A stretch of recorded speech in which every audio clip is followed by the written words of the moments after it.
He basically wants Trump to start tweeting with his unlocked account because it'll generate a whole bunch of hype and bring a lot of people to the platform, that kind of stuff. Trump, as you all know, is in a competing platform on Truth Social, so he's not really in a position where he's rushing to be there. But it does bring into question this statement. When Elon Musk came to the White House asking me for help on all his many subsidized projects, whether it's electric cars that don't drive long enough, driverless cars that crash, or rocket ships to nowhere, without which subsidies he'd be worthless, and telling me how he was a big Trump fan and Republican, I could have said drop to your knees and beg, and he would have done it. Sir, you weren't wrong. You were not wrong.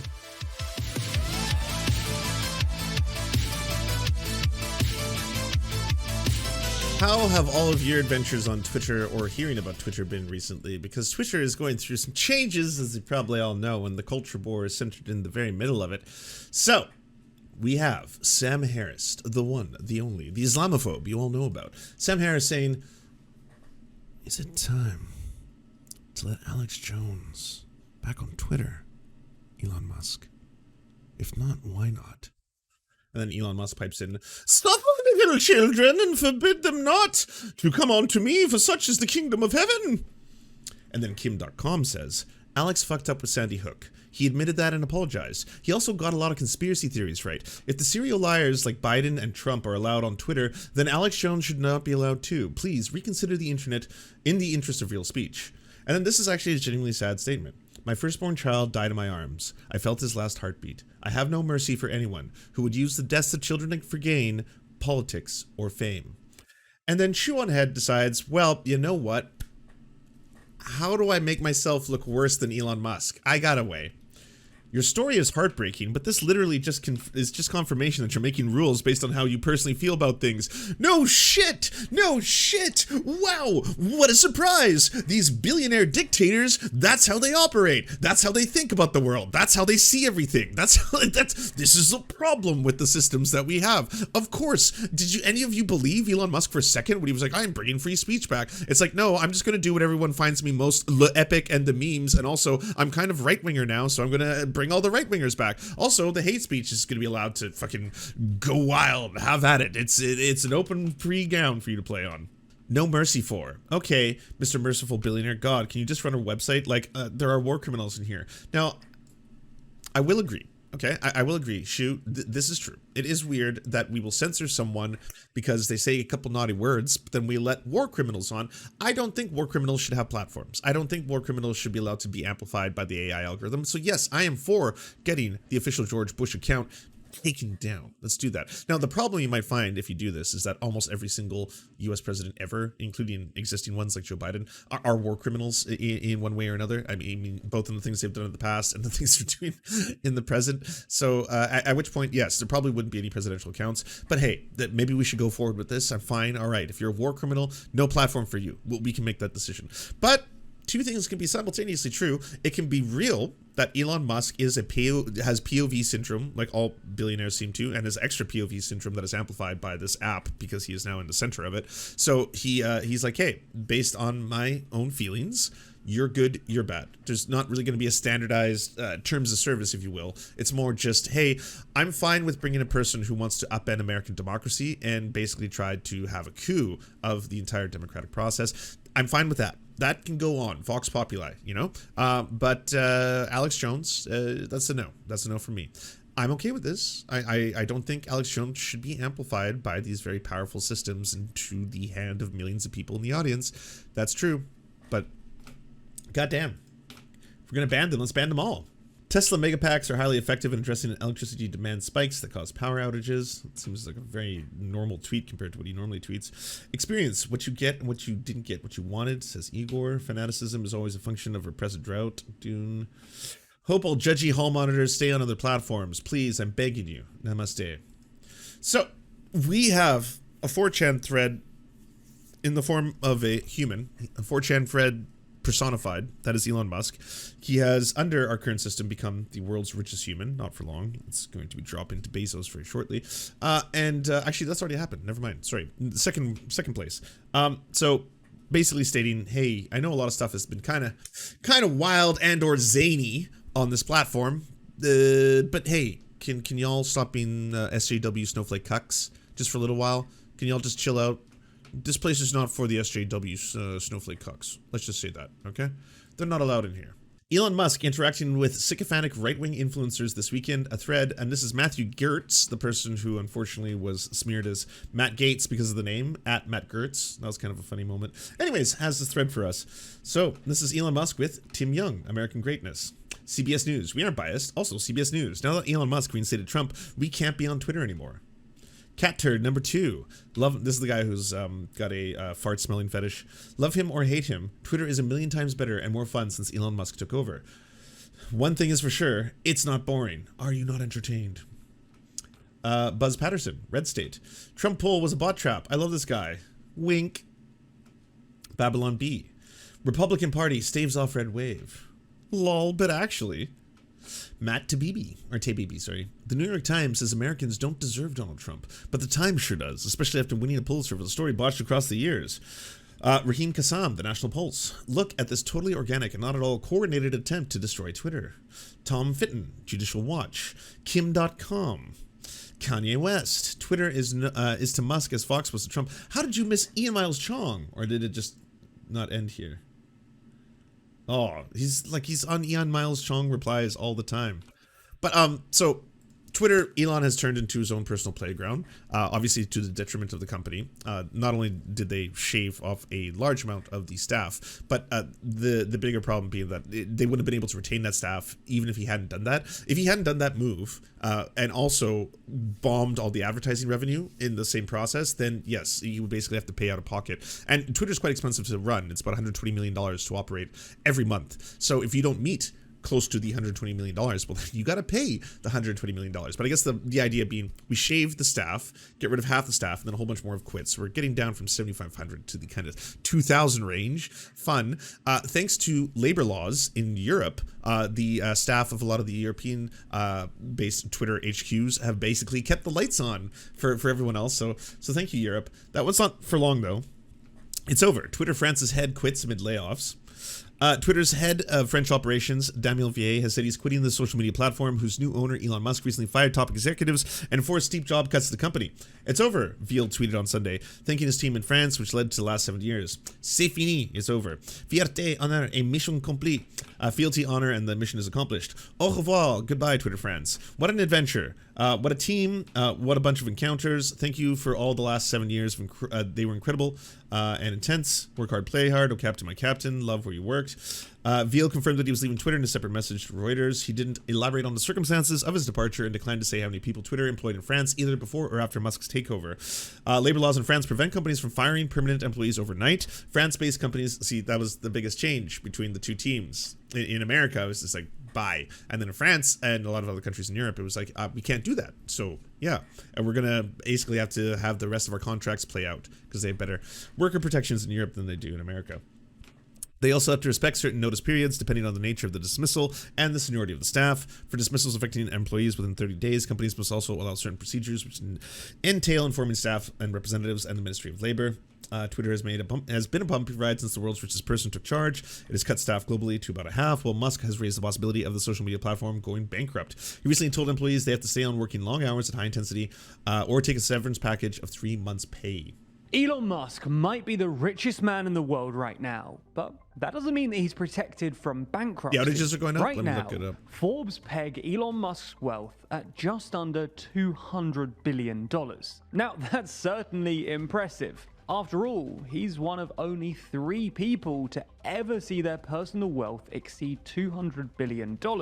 But his current value is down significantly from its nearly $350 billion high. It's kind of wild with the Twitter outages. You can kind of track it exactly to when the European team takes over, because these are the hours right around here is when Europe takes over, reduces the outages like severely, but can't completely get rid of them. And then boom, as they go to bed, they start spiking again. Like it's been the same swing both times that we've looked at it.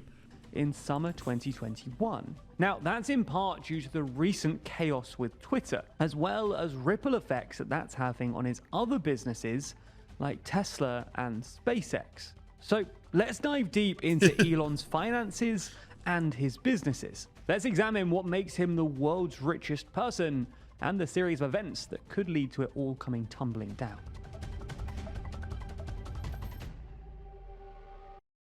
Breaking: Georgia Court of Appeals allows Saturday voting to continue in runoffs for U.S. Senate. Story to come. Ooh, that's a big L for Herschel. Because now working class people can vote more. Then be sure to subscribe to the channel and ring the bell. We're quickly approaching 100,000 subscribers, and it will be very cool to get there before the end of the year. So thanks for your help. So, how can a human being possibly be worth $200 billion? Well, that's a big question, and it feels too existentially challenging to tackle in this video. Instead, let's just explain how this man is worth $200 billion. First things first, Tesla is a huge chunk of Musk's valuation. Elon currently owns an estimated 20% of the electric car giant, a company which itself is worth about $620 billion. SpaceX is also crucial to Elon's wealth. The space infrastructure company has been able to garner a valuation of about $125 billion by securing lucrative contracts with the likes of the US government. And considering that Musk owns just under half of this massive business, there's a lot of value for him there too. Musk also owns large chunks of other businesses like Neuralink and The Boring Company. But given their more modest, but still huge valuations, these companies don't move the needle all that much on Musk's valuation. However, the most recent, notable, and controversial addition to Musk's portfolio is Twitter. That's because on October 27th, Elon Musk bought Twitter for $44 billion.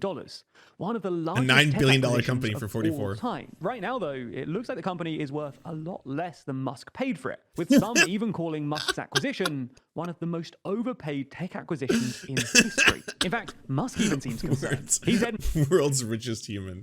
Oh man, it sucks though. So here's the thing that we weren't thinking about a lot at the start, was that Twitter is still one of the largest tools that is used, again, for grassroots organizing, for Black Lives Matter, for example, the Arab Spring, stuff like that, for difficult, like there's other social media platforms that are also utilized in that way, but Twitter, with its basically wide adoptance in political circles, has been a very good tool for that kind of shit.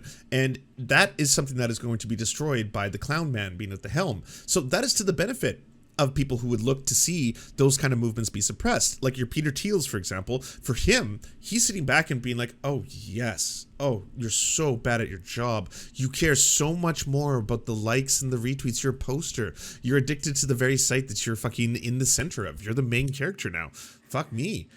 But you're going to destroy it. This is also good. In a meeting with staff at the end of last week, that bankruptcy was an option for the company. So is he for real? Could a huge chunk of his valuation he did it for the lulz. Really go down the toilet here? So could Twitter go bankrupt? Well, it's certainly not impossible. Even prior to Musk's takeover of Twitter, it wasn't exactly the most successful business economically, having only turned a profit twice in the last 10 years.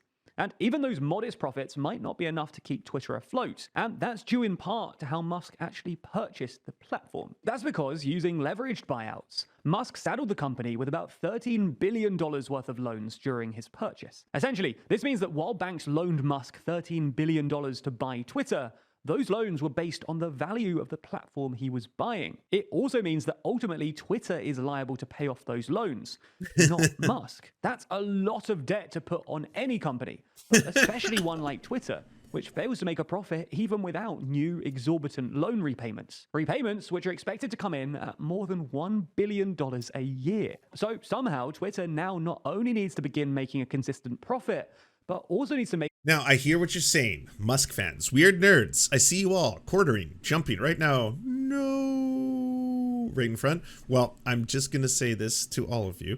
The Twitter blue checkmark program that he did instill, but then had to turn off, but he's going to turn it back on apparently with a new rule that you have to have a 90-day-old account in order to be able to use the Twitter checkmark program.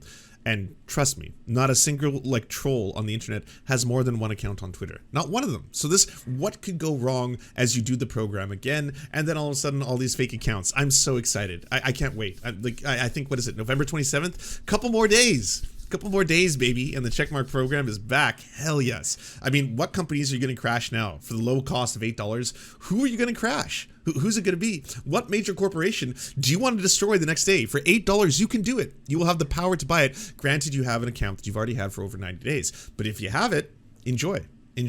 Yeah, I mean, make sure you change your name to whatever you're trying to impersonate first, again, and then, go through the process and then do that whole thing. Not my advice, by the way. This is all in Roblox, not in real life, not on Twitter, the actual website. Do this in Roblox when you make your Roblox games, not actual real life as you're doing this. But make sure you change the name first in Roblox, and then make sure you get grab the official logo in Roblox, download the official logo, add it to your account, make sure you change the name to the exact same thing, and then try to put the name as in the like whatever your ad is in Roblox.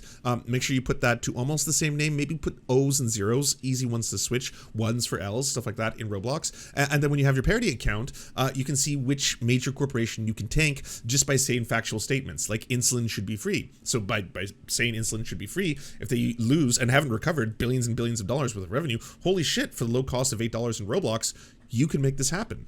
Enough to cover the huge debts that they now owe every year. Now, paying off that debt is possible, at least in the short term, with the support of Musk and his financiers. If they determine that Twitter is worth enough to keep it alive, then they can keep pouring money into the company in order to cover the loan repayments. However, if they decide that it's a lost cause, then it'll be up to Twitter to service those debts alone, something that looks especially difficult for a company like this. So yes, Twitter genuinely could go bankrupt. In fact, with the value of the business plummeting, some have suggested that Musk could be intentionally driving the company towards bankruptcy in order to negotiate a more favorable deal with lenders. Now, I mean, yeah, sure. That could be the strategy. If they'd allow this, or even be open to talks, is yet unknown.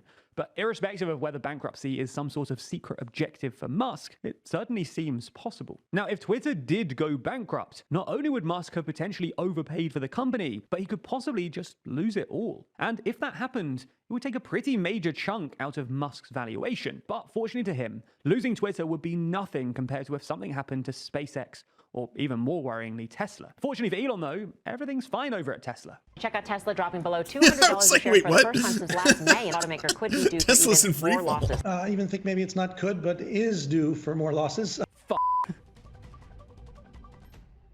Over the last few weeks, the valuation of Tesla has, fallen off a cliff. Now, it is still worth more than its rivals Ford and General Motors, but the company has seen a serious fall from their previous highs and sees Tesla's valuation back in par with November 2020 levels. So, what's behind all of this? Well, firstly, from a technical level, they're struggling to actually build their cars. Tesla has long suffered from major supply chain issues, with endless production delays plaguing release timelines. And those issues have been made even worse by the rising cost of raw materials, which make procurement even more difficult and cut deeper into Tesla's bottom line. Even if they were able to make cars, though, Tesla is still headed into a more difficult sales environment. They might have led the way with electric cars, but other incumbent car manufacturers are coming for their turf more than ever. And with recessions squeezing consumer budgets, the market is looking a lot more difficult for them. Beyond the business factors, though, Twitter is also hurting Tesla. That's because in order to purchase Twitter, Musk had to free up a lot of capital. And to do that, he decided to sell off millions of Tesla shares. For instance, he sold $8 billion worth of his Tesla stock in April, and then roughly another $7 billion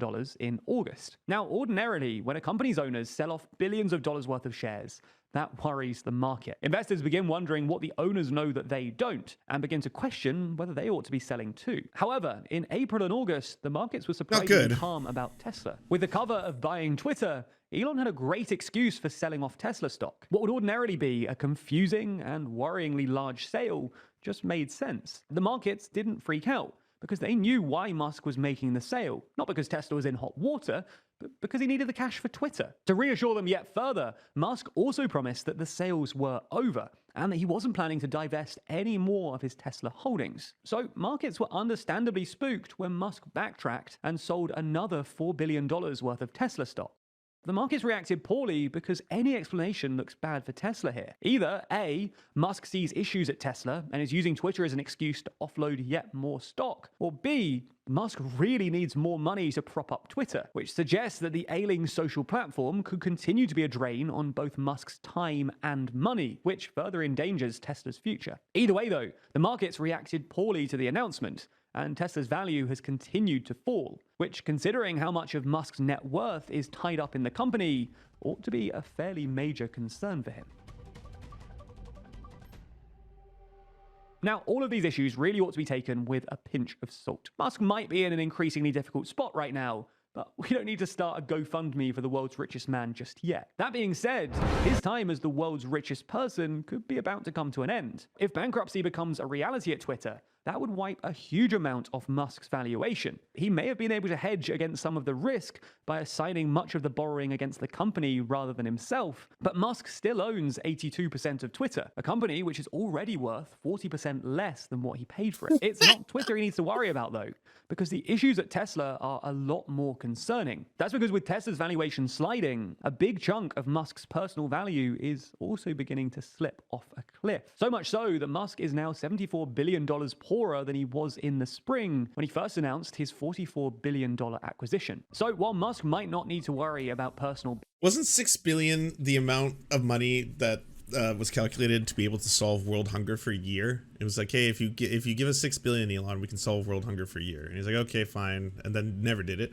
How many times over has he already lost that fucking value? Bankruptcy or ruin. If his companies continue to slide, then we could very soon see a new world's richest person. Currently, more than 80% of you aren't subscribed to the channel. Ah! How could you all? Traitors. Oh yeah, so he basically has been begging Trump, I think this is TOS, well, we'll see. He's been begging Trump to basically start tweeting again. Also making fun of CBS News. A lot of, homophobia going on here, of course, but as it is. So he basically wants Trump to start tweeting with his unlocked account because it'll generate a whole bunch of hype and bring a lot of people to the platform, that kind of stuff. Trump, as you all know, is in a competing platform on Truth Social, so he's not really in a position where he's rushing to be there. But it does bring into question this statement. When Elon Musk came to the White House asking me for help on all his many subsidized projects, whether it's electric cars that don't drive long enough, driverless cars that crash, or rocket ships to nowhere, without which subsidies he'd be worthless, and telling me how he was a big Trump fan and Republican, I could have said drop to your knees and beg, and he would have done it. Sir, you weren't wrong. You were not wrong. Do you enjoy the Serfs but prefer not to have to use your eyeballs? Many are saying this. Well, we've got the solution for you. It's the Serf Times in podcast form, available on most major podcasting networks now. If you enjoy it, please consider leaving a good review and feedback because it really helps the show out, apparently, and it's free, just like the podcast. To our gods, Xander Corvus and Peyton L. Juste, we shall spend many a generations building mighty cathedrals in your honor.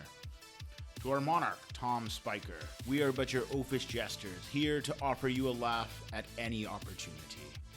To our brave knights of the Round Table, Rachel K., Izzy Solidarity, Victoria Bell, Sebastian Demmel, Mark Harmon, Benji Arney, Scary Earth Human, Tony, DM Rivera, Resident Scarecrow, Sir Nickus, Cheryl Alvarez, Ruby Kelly, Brandon, Words Greenwood, Everything Important, Hegbert Celine, Matthew Scarborough, Stellar Vision, Ariane McCarthy, Doug Cady, Daniel Sutton, Jenna Tao, Dark Puppy, Quiet One 85, Anna Loves Riley, Omni, Riley and Anna, Poodlehawk, Multimondi, Trevbot EXE, Brian Ephraim, Anthropophojak, Catherine, Ramon Acosta, Incosin, Ralph Parler, Violent Orchard, Political Puppy, La Media Panza, Todd Buckingham,